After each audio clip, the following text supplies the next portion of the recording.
Hello student, कैसे आप। तो मैं पुनः आपके सामने उपस्थित हूँ डीएलएड थर्ड सेमेस्टर की क्लास लेके। पिछली क्लास में मैंने आपको बताया कि किस तरह से यूरोपियन कंट्रियों का प्रवेश भारत में हुआ व्यापार करने के दृष्टिकोण से। सबसे पहले पुर्तगाली आए, उन्होंने अपने व्यापार किया और यहाँ से चलते बने। अब आए भारत में दूसरे जो आए वो थे डच यानी हालैंड को डच बोलते हैं। तो हालैंड के लोग जब पहले आए तो उन्होंने 1598 ईस्वी में जावा और सुमात्रा में अपने व्यापारिक केंद्र स्थापित किए और कहीं ना कहीं इसमें उन्हें सफलता भी मिली।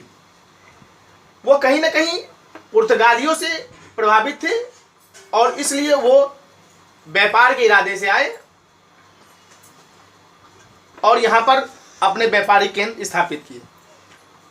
उन्होंने हिंद एशिया के जावा एवं सुमात्रा आदि द्वीपों में अपने व्यापारिक केंद्रों की स्थापना की। अपने व्यापार को बढ़ाने के लिए उन्होंने कालीकट, कोचीन, मछलीपट्टनम तथा नागापट्टनम में भी अपने अपने केंद्रों को स्थापित किया। उसके पश्चात इनसे प्रभावित होकर फ्रांसीसी भी भारत में व्यापार करने के उद्देश्य से आए। तो वह 1673 ईस्वी में पांडिचेरी के बीजापुर के सुल्तान से आज्ञा लेकर यहाँ पर व्यापार करने के लिए या व्यापार की शुरुआत की। तो कहीं ना कहीं उन्होंने बीजापुर के सुल्तान से आज्ञा लिया और दक्षिण के पूर्वी तट पर पांडिचेरी की स्थापना की। यह स्थापना भारत में फ्रांसीसियों ने की थी, पांडिचेरी की स्थापना। जो आगे चलकर भारत में फ्रांसीसी जो बस्तियां, मतलब फ्रांसीसी बस्तियां जो जहां उनके रहते थे उनको बस्तियां बोलते थे। तो फ्रांसीसी बस्तियों का कहीं ना कहीं इसे पांडिचेरी को उन्होंने अपना राजधानी बनाया। फ्रांसीसियों ने भी मछलीपट्टनम, पांडिचेरी, चंद्रनगर, माही इत्यादि अपने अपने व्यापार केंद्रों की स्थापना की। तो फ्रांस के राजा लुई 14वें के मंत्री कोलवर्ट ने भारत से व्यापार करने के लिए एक फ्रांसीसी ईस्ट इंडिया कंपनी बनाई, जिसने 4 वर्ष बाद मुगल सम्राट औरंगजेब से अनुमति प्राप्त कर सूरत में अपनी प्रथम कोठी खोली। यानी कि भारत में फ्रांसीसी आए, पहले पुर्तगाली आए, फिर आपके डच आए हालैंड वाले, फिर आपके भारत में फ्रांसीसी आए। तो इन्होंने भी कहीं ना कहीं व्यापार की दृष्टिकोण से आए और इन्होंने अपना साम्राज्य स्थापित किया और इन्होंने कुछ दिनों तक राज्य तो ज़्यादा दिन नहीं कर पाए और कुछ दिनों तक रहने के बाद यह पुनः अपना व्यापार कर कर वापस चले गए। तो हम कह सकते हैं कि कहीं ना कहीं इन्होंने इस तरह से अपने आप को स्थापित करने का काम किया। अब आते भारत में अंग्रेजों का आगमन। तो 16वीं शताब्दी में या 1600 ईस्वी में ईस्ट इंडिया कंपनी की स्थापना इंग्लैंड में कुछ व्यापारियों ने की थी, जो मैंने इससे पहले बताया था आपको। और 1608 में इनका पहला व्यापारिक पोत सूरत पहुंचा और अपने सरकार से भारत से व्यापार के लिए अधिकार प्राप्त किए। अंग्रेज की कोठियां सूरत, भड़ौच, अहमदाबाद आदि स्थानों पर स्थापित हो गई। 1640 में अंग्रेजों ने चंद्रगिरी के राजा से भूमि खरीदकर सेंट जॉर्ज नामक किले की स्थापना की। इसको नोट कीजिए, 1640 ईस्वी में अंग्रेजों ने चंद्रगिरी के राजा से भूमि खरीदकर सेंट जॉर्ज नामक किले की स्थापना की। 1668 ईस्वी में इंग्लैंड के चार्ल्स द्वितीय ने ईस्ट इंडिया कंपनी को मुंबई द्वीप 10 पाउंड वार्षिक किराए पर दी। यानी इन लोग जो वहाँ पे रहते थे, इनको जो व्यापारिक केंद्र, देखिए अंग्रेजों के अंदर क्या था कि जैसे कोई चीज़ उनको दी जाती थी व्यापार केंद्र खोलने के लिए। तो जिस तरह मान लीजिए कि हमने आपको किराए पे घर दिया आपको रहने के लिए और आप उसमें दूसरे किराएदार को रख लें और उससे पैसा आप खुद लें, मतलब उनको कोई चीज़ दी जाती थी तो उसमें भी वो मुनाफा कमाना शुरू कर देते थे। अब चार्ल्स द्वितीय को मुंबई द्वीप दिया गया था व्यापार करने के लिए, लेकिन उन्होंने 10 पाउंड वार्षिक किराए पर ईस्ट इंडिया कंपनी को दे दी। यानी कि अंग्रेज इतने चतुर थे कि जो चीज़ हमसे लेते थे उस पर वो खुद ही मुनाफा कमाते थे और हम लोग से कोई मतलब नहीं होता था। यानी भारत देश को कहीं ना कहीं धोखे की राजनीति की तरह इन्होंने इस्तेमाल किया और हर जगह धोखे से हर चीज़ को प्राप्त करने का इनका जो मंशा थी वो थी।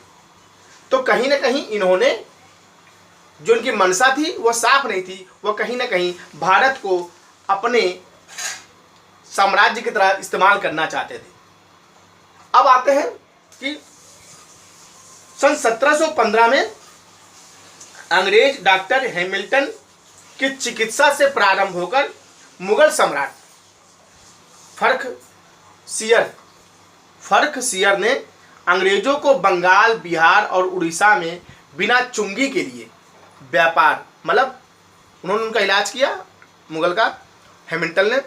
तो उससे प्रभावित होकर इन्होंने कहा कि अगर आप लोग व्यापार करना चाहते हैं तो ठीक है, आपकी जो चुंगियां हैं, जो टोल टैक्स है, उसको हम बिहार, बंगाल और उड़ीसा में माफ़ करते हैं। तो इसकी सुविधा उन्होंने प्रदान की। इसके बदले अंग्रेजों ने 3000 रुपये वार्षिक सम्राट को देने के लिए भी कहा। अंग्रेजों ने इस सुविधा का लाभ उठाकर बहुत सारा व्यापार उस मार्ग से किया और बदले में जो हिंदुस्तान के लोग उससे व्यापार करते थे उससे वो कर लगाने लगे। यानी हमने उन चुंगियों को अंग्रेजों के लिए माफ़ किया और हमारे लिए वो चुंगी उससे लेने लगे। तो कहीं ना कहीं वह उससे आय का स्रोत बनाने लगे। तो इसलिए हम कह सकते हैं कि अंग्रेजों की जो चतुराई है वो कहीं ना कहीं इन लोगों से ज़्यादा थी, क्योंकि अंग्रेजों की मंशा, देखिए भारत में व्यापार करने के लिए अलग अलग लोग आए, तो भारत ने समझा कि भाई जैसे लोग आए, जिस तरह से अलग अलग यूरोपीय कंट्री के देश आए, उन्होंने व्यापार किया और चले गए, व्यापार किया चले गए। उसी तरह अंग्रेज भी आए, व्यापार करेंगे, अपना चले जाएंगे, जैसे व्यापारी आते हैं और व्यापार करते अपने घर चले जाते हैं। लेकिन इनकी मंशा तो कुछ और थी, ये तो भारत पर अपने साम्राज्य को स्थापित करना चाहते थे। इसलिए इस दृष्टिकोण से इन्होंने हर काम को करने का प्रयत्न किया। अब आते हैं औद्योगिक क्रांति। तो औद्योगिक क्रांति से तात्पर्य यह है कि इंग्लैंड में औद्योगिक क्रांति इसलिए कहा जाता है कि अनेक बड़े बड़े कारखानों के साथ छोटे छोटे उद्योगों को स्थापित किया गया। उद्योगों को बढ़ावा देने के लिए या चलाने के लिए विशेष प्रकार का अभियान चलाया गया, जिसे हम औद्योगिक क्रांति कहते हैं। अब देखिए औद्योगिक क्रांति क्या, कहीं ना कहीं इससे भारत को लाभ हुआ। भाई कोई चीज़ आप कुछ करेंगे तो उससे तो दूसरे व्यक्ति तो सीख रहे हैं। तो अब उन्होंने व्यापार केंद्र खोला, छोटे छोटे उद्योग अपनाए और बड़े बड़े उद्योगों को छोटे छोटे उद्योगों से कच्चा माल जाता था। तो उससे ये हुआ कि भाई जब यहाँ से अब कच्चा माल लेके जाएंगे, जैसे फ्रांसीसियों ने किया, डचों ने किया, पुर्तगालियों ने किया, तो उतना मुनाफा उनको नहीं मिलता था, क्योंकि समुद्री मार्ग से जाने में खर्च भी आता था। तो इन्होंने क्या किया, बड़े बड़े कारखानों को स्थापित किया और साथ में छोटे छोटे उद्योगों को लगाया और उसमें कहीं ना कहीं भारत के लोगों को भी छोटे छोटे उद्योगों में लगाने के लिए बढ़ावा दिया। इन्होंने एक तरह से लोगों को लगा कि हमारे लिए उद्योग दे रहे हैं, आय का साधन है, लेकिन इनकी मंशा तो थी कि हमको कच्चा माल आसानी से प्राप्त हो जाएगा छोटे छोटे उद्योगों में और उस कच्चा माल को लेकर हम बड़े बड़े उद्योगों में इन्वेस्ट करेंगे। तो उससे ये प्रॉफिट होगा कि जो हम आने जाने में समय लगता है, जो किराया लगता है, जो पैसे इन्वेस्ट होते हैं, वो बचेंगे। तो कहीं ना कहीं इसको औद्योगिक क्रांति के नाम से जाना जाता है। यानी बहुत सारे उद्योग भारत देश में स्थापित हो गए थे, जिसे हम औद्योगिक क्रांति के नाम से जानते हैं। क्योंकि भारत में काम तो होता था लेकिन छोटे स्तर पर होता था, क्योंकि इतनी अच्छी मशीनें नहीं थी, इतने अच्छे कार्य करने वाले लोग नहीं थे। कार्य तो करते थे पर उनको मशीनें नहीं थी, उतने अच्छे उनके पास औजार नहीं थे। तो कहीं ना कहीं यूरोपियन कंट्री से जो बड़ी बड़ी मशीनें आई, अच्छे अच्छे औजार आए, तो उससे जो कुशल जो कारीगर थे उनको इसमें लाभ मिला और अच्छी कुशलता के साथ, अच्छी कार्य कुशलता के साथ उन्होंने कार्य को किया। तो कहीं ना कहीं इससे उद्योग को बढ़ावा मिला। तो हम कह सकते हैं कि कहीं ना कहीं औद्योगिक क्रांति की जो स्थापना थी वह अंग्रेजों ने की। नेक्स्ट चाहते हैं कंपनियों के कर्मचारियों का मुनाफा। अब देखिए ईस्ट इंडिया कंपनी की स्थापना से ईस्ट इंडिया कंपनी को तो फायदा हुआ, लेकिन साथ में जो उनके कर्मचारी थे उनको भी फायदा हुआ। भाई ईस्ट इंडिया कंपनी तो कुछ लोगों के ने बनाई थी, या मान लीजिए 5 से 10 लोग उस कंपनी में थे, लेकिन उसमें जो कर्मचारी काम करते थे उन्होंने भी भारत से मुनाफा कमाना शुरू कर दिया था। कैसे? कर ना देना। अब मान लीजिए कि जब हम चुंगी लगाते थे या बंदरगाहों पे कर लगाते थे, अगर कोई माल बाहर से इंपोर्ट होके आता था तो एक्सपोर्ट होके आता था तो उस पर कर लगता था। अब जब कर लगता था तो इन्होंने कंपनी के आड़ में जो कर्मचारी थे वो अपना सामान ले आते थे। अब जब अपना सामान ले आते थे तो ये बताते थे कि कंपनी का सामान है, और वो सामान को चुंगी नहीं देते थे, और कंपनी के माध्यम से अपने सामान को भी भारत देश में ले आते थे और औने पौने भाव में बेचकर उससे मुनाफा कमाते थे। अपना माल भी बेचना, साथ में अपना माल लाते थे। वहाँ कर्मचारी जो उनका उद्योग यूरोपियन कंट्री में चलता था उसको लेके आते थे और अपने माल को यहाँ बेच देते थे। लूट खसोट करना, कंपनी का माल अलग बिकता था और यह अपने माल को अलग बेचकर लूट खसोट शुरू कर दिया था इन्होंने। कम कीमत पर माल खरीदना, अब ये क्या करते थे, कंपनी का माल तो बड़े बड़े कंपनियों में खरीदा जाता था बड़े बड़े स्तर पर, अब इन्होंने भी अपने छोटे छोटे उद्योगों के लिए माल खरीदना शुरू कर दिया। अब जब माल खरीदते थे तो उसको कम कीमत पर खरीदते थे। क्यों कम कीमत खरीदते थे? कि कंपनी का जो रेट था वही रेट ये लगाते थे और कहते थे कि कंपनी का सामान है, तो जब कंपनी का सामान है तो इसका आप ज़्यादा पैसे क्यों ले रहे हैं, तो इसका वो ज़्यादा भुगतान नहीं करते थे। तो ज़्यादा भुगतान जब नहीं करते थे तो कहीं ना कहीं इससे भारत का नुकसान होता था और इसमें वह कामयाबी हुई, यानी कम कीमत पर माल को खरीदते थे और आसानी से अपने यहाँ ले जाते थे। तो ये कर्मचारियों का व्यक्तिगत फायदा होता था, यानी जो कंपनी के कर्मचारी थे वह कहीं ना कहीं अपनी स्वार्थता सिद्ध कर रहे थे। नेक्स्ट है विदेशी कंपनियों का प्रलोभन। तो जो छोटे छोटे कस्बे थे, जो छोटे छोटे राज्य थे, उसमें कंपनियां तो जाती नहीं थी। अब कंपनियों का प्रतिनिधित्व कर कर एजेंट जाते थे। तो जो एजेंट जाते थे कच्चा माल खरीदने के लिए, तो वह कंपनियों, विदेशी कंपनियों का प्रलोभन देते थे छोटे छोटे उद्योगों को कि आप हमको अगर माल देंगे तो हम आपको इस कंपनी से रिलेट कर देंगे, तो आपको इस तरह मुनाफा होगा। तो माल कंपनी के खरीदते थे लेकिन साथ में अपने माल को भी खरीदते थे, यानी विदेशियों का कंपनियों का प्रलोभन देकर उनसे कच्चा माल सस्ते कीमत पर ले लेते थे और बदले में कम पैसा या कम भुगतान उसका करते थे और कहते थे कि ये माल आपको विदेशी कंपनियों से जाएगा जिससे आपको भविष्य में ज़्यादा फायदा होगा। तो इस प्रकार का प्रलोभन वह भारत के लोगों को या भारत के छोटे छोटे उद्योग के लोगों को देते थे। नेक्स्ट है भेंट में मिले इलाकों से कर वसूलना। तो भेंट में मिले इलाकों से कर वसूलने से मतलब है कि इनको जो इलाके मिलते थे कहीं ना कहीं उससे यह कर वसूलना शुरू कर दिए थे। यानी कि कहीं ना कहीं जैसे कोई इनको भेंट में कोई चीज़ दी जाती थी तो बदले में यह उनसे मालों को लेने लगते थे, यानी उससे कर लगाने लगते थे, तो जिससे इनका प्रॉफिट होता था। तो कहीं ना कहीं विदेशी कंपनियों जो थी भारत में लाभ के लिए साम दाम दंड आदि सभी तरीके उन्होंने अपना रखे थे। बादशाहों और राजाओं के पास अपने अपने प्रतिनिधित्व दूत भेजते थे और भारत में खुलकर व्यापार करने की अनुमति मांगते थे। अनुमति प्राप्त करने के लिए वो चापलूसी करते थे, वो प्रलोभन देते थे राजाओं को कि आपको इस तरह का हम बना देंगे, आपको इतनी आय होगी, आपको सोने चांदी संपदा से हम लाद देंगे। तो कहीं ना कहीं उनको इस प्रकार का प्रलोभन देते थे।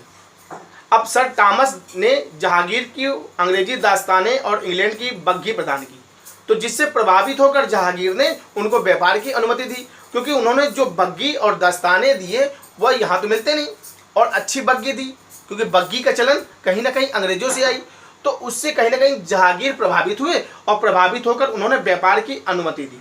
तो कहीं ना कहीं इन चीज़ों से प्रभावित होकर और जो भारत के राजा थे आकर्षित हुए इन सब प्रलोभनों से और उन्होंने अपने राज्यों को व्यापार करने की अनुमति अंग्रेजों को दे दी, जिससे कि व्यापार अत्यधिक फल और फूलने लगा और अधिक मात्रा में वह व्यापार करने लगे और अधिक मात्रा में वो मुनाफे को कमाने लगे। और साथ में जिससे कंपनी को छूट मिलती थी उससे कहीं ना कहीं उनको ज़्यादा फायदा होता था। तो हम कह सकते हैं कि कहीं ना कहीं अंग्रेजों की जो नीति थी वह एक तरह से कामयाब होती नजर आ रही थी, क्योंकि जब किसी चीज़ का प्रलोभन किसी को दिया जाता था तो उसमें कहीं ना कहीं उस जाल में वो व्यक्ति या वह राजा फंस जाता था। तो अंग्रेजों की नीति यही थी कि फूट करो और राज करो। उन्होंने उन राजाओं को चुना जिनके पास रियायतें कम थीं लेकिन उन कम रियायतों के वजह से वह कहीं ना कहीं बड़े राजाओं से अंदर अंदर जलन की भावना भी थी, जिसका लाभ यह अंग्रेजों ने उठाया। उन्होंने छोटे छोटे राज्यों, छोटे छोटे रियायतों को अपने संगठन में मिलाने का प्रयास किया। उनको इस तरह से व्यापारिक कर्ज में उन्होंने लाद दिया, जिससे कि उनकी जो रियायतें थी कहीं ना कहीं अंग्रेजों ने हड़प ली। अब अंग्रेजों ने उन रियायतों के माध्यम से, उन्हीं रियायतों से हम ही भारत के वासियों पर जब कोई व्यापार, कोई कार्यक्रम करते थे तो उस पर कर लगाते थे और कर के माध्यम से आय को वसूलते थे। तो कहीं ना कहीं उसके माध्यम से उन्होंने भारत के में साम्राज्य का विस्तार किया, और साम्राज्य विस्तार के साथ साथ कहीं ना कहीं वह अपने मंशा में भी कामयाब हुए। तो हम कह सकते हैं कि जो अंग्रेजों की नीति थी वह कहीं ना कहीं इस देश को हड़पने की नीति थी, और जिसमें वह अत्यधिक कामयाब हुए बजाय इनके और इनके। क्योंकि भारत की मंशा तो ये थी कि भाई ये व्यापारी हैं, व्यापार करेंगे, और जैसे और भी लोग व्यापारी आते हैं, व्यापार के चले जाते हैं, वैसे भी व्यापार करके चले जाएंगे। पर ऐसा संभव नहीं हुआ। तो हम आशा करते हैं कि आज के जो टॉपिक था वो आपको समझ में आया होगा। अगर कोई क्वेरी है तो आप लिख लीजिए, उसको पॉइंट आउट कर लीजिए और फिर आप हमसे पूछ सकते हैं। तो आज की क्लास यहीं समाप्त होती है। नेक्स्ट क्लास में आपसे फिर मुलाकात होगी। Thank you.